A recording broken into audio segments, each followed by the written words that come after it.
পাহাড়ে উঠে পাহাড়ের উপর থেকে নিচের শহরের ভিউটা দেখতে ঠিক যেমন লাগে ঠিক সেরকম একটা ভিউ আমি তোমাদের কাছে এখন আমি শেয়ার করছি, দেখাচ্ছি। তাহলে চলো বন্ধুরা দেখো, আমি এখন তামিলনাড়ুর রোড বলে একটা জায়গায় এসেছি, আর সেখানে আমি আজকে কোথায় যাচ্ছি তো সেই ব্লগটাই আমি তোমাদের কাছে শেয়ার করবো। তাহলে চলো বন্ধুরা আজকে ব্লগটা শুরু করা যাক। Hello guys, welcome back to my Shimmi's blog channel. তখন আমরা একটু অফিসের কাজ করছি, তো একটু বিজি, তো যাই হোক ও হচ্ছে আমার কলিগ শ্রাবন্তী, ওর সাথে আমি আলাপ করিয়ে দিই।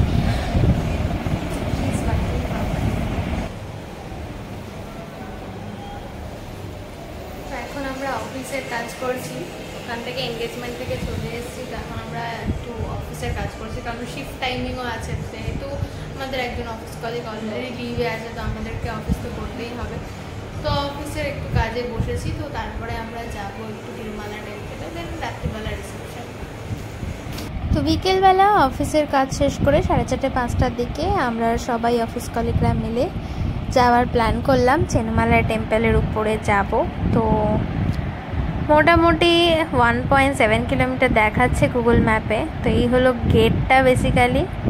তো আমরা যেখানে ছিলাম, যেই হোটেলটায় ছিলাম, সেখান থেকে মানে বেশিটা দূরে না, 1.7 কিলোমিটার মানে ওয়াকেবল ডিস্টেন্সই বলতে পারো। আর এখানে গাড়ি যায়, কিন্তু আমরা ভাবলাম না, সিঁড়ি দিয়ে হেঁটেই উপরে উঠবো। তো এই হলো স্টার্টিং, আমরা এখন শুরু করেছি জাস্ট। তো তোমরা হয়তো দেখছো জাস্ট 50টা সিঁড়ি ক্রস করেছি, তো এখন অনেকটা পথ যাওয়া বাকি। তো আইডিয়া নেই কতটা উপরে যেতে হবে, বাট যাচ্ছি আর কি। তো বন্ধুরা এখন আমি চেনুমালা টেম্পলে যাচ্ছি। সকালে আমি তোমাদেরকে বলেছিলাম ওটা মুরগান টেম্পল, বাট ওটা তিরুমালা টেম্পল না, ওটাকে চেনুমালা টেম্পল বলে। তিরুমালা টেম্পলটা অন্ধ্রপ্রদেশে আছে, আর চেনুমালাটা হচ্ছে তোমার এখানে তামিলনাড়ুতে। তো ওখানে আমি যাচ্ছি, এখানে হেঁটে হেঁটে যাচ্ছি প্রায় 1.5 কিলোমিটারের বেশি, 1.7 কিলোমিটার। তো প্রচণ্ড হাঁপিয়ে পড়েছি, তাও যাচ্ছি। এখন অনেকগুলো সিঁড়ি তোমাদের হয়তো দেখাতে পারছি, এতগুলো সিঁড়ি তোমরা দেখো, এই যে এতগুলো সিঁড়ি ক্রস করে এখন উপরে উঠতে হবে। এর থেকেও ডবল সিঁড়ি ক্রস করা হয়ে গেছে, 1600 মতন প্রায় সিঁড়ি রয়েছে। তো গন্তব্যস্থলে পৌঁছে তারপর তোমাদের সাথে দেখা হচ্ছে। চলো টাটা। তো এই মোটামুটি এখন 1000-এর কাছাকাছি সিঁড়ি ক্রস করা হয়েছে, তো আরও এখনও বাকি আছে 500-600 সিঁড়ি। তখন আমরা যাচ্ছি, প্রচণ্ড হাঁপিয়ে পড়েছি। রাস্তার মধ্যে যেতে যেতে মানে সিঁড়ির মধ্যে যেতে যেতে আর কি অনেকবারই ব্রেক নিয়ে বসেও পড়েছিলাম। তো এই হলো এখন গেটটা দেখা যাচ্ছে, মানে এখন একটু আশ্বাস আসছে, মনে বিশ্বাস আসছে যে হ্যাঁ কিছুটা রাস্তা পৌঁছেছি, অনেকটা এগিয়েছি। তো তাহলে পৌঁছবো তো নিশ্চয়ই, কারণ বেরিয়েছি যখন তখন পৌঁছাতে হবেই, হাল ছাড়লে হবে না। তো রাস্তার মাঝখানে যেতে যেতে এরকম সিঁড়ির মাঝখানে দেখলাম এরকম সুন্দর সুন্দর 3-4টে ময়ূর, তো ওটার ভিউটা দেখে একটু তোমাদের সাথে শেয়ার করলাম। তো এই দেখো মন্দিরটা দেখা যাচ্ছে। তো আলটিমেটলি পৌঁছেছি, এটাই হলো বড় ব্যাপার, যে 1600 সিঁড়ি ক্রস করে আমরা পৌঁছতে পেরেছি।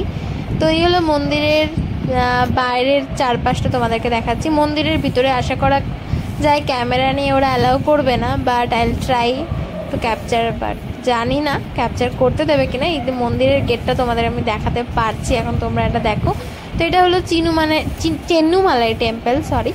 তো এখানে বেসিক্যালি যে গড আছে, মানে যে ঠাকুর আছে, সেটা হলো মুরগান ঠাকুর, এখানকার লোকরা বলে থাকে।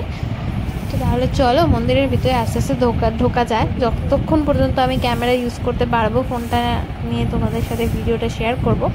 তারপর ভিডিওটা না শেয়ার করতে পারলে অবশ্যই ব্লগটা আমাকে ওখানেই শেষ করতে হবে। তো এখন যাচ্ছি মন্দিরের ভিতরে আস্তে আস্তে। তো এটা নাকি 3000-4000 বছরের প্রায় পুরনো টেম্পল, অবশ্যই, কারণ পাহাড় কেটে যেহেতু বানানো হয়েছে, আস্তে আস্তে সিঁড়িগুলো বানানো হয়েছে পাহাড়ের উপরে। তো অবশ্যই মন্দিরটা নাকি ভীষণ ফেমাস, লোকেরা এখানে আসে, মানে তিরুপতিতে যেই টাইপের ভিড় হয়, তো সেই টাইপের ভিড় নাকি এখানেও হয়ে থাকে। এই চেনিমালা টেম্পল তামিলনাড়ুর আর কি একটা বিখ্যাত টেম্পল। তো এখানে আসতে পেরে বেশ ভালোই লাগলো, যে বিয়ে বাড়ির উপলক্ষে তো এসে।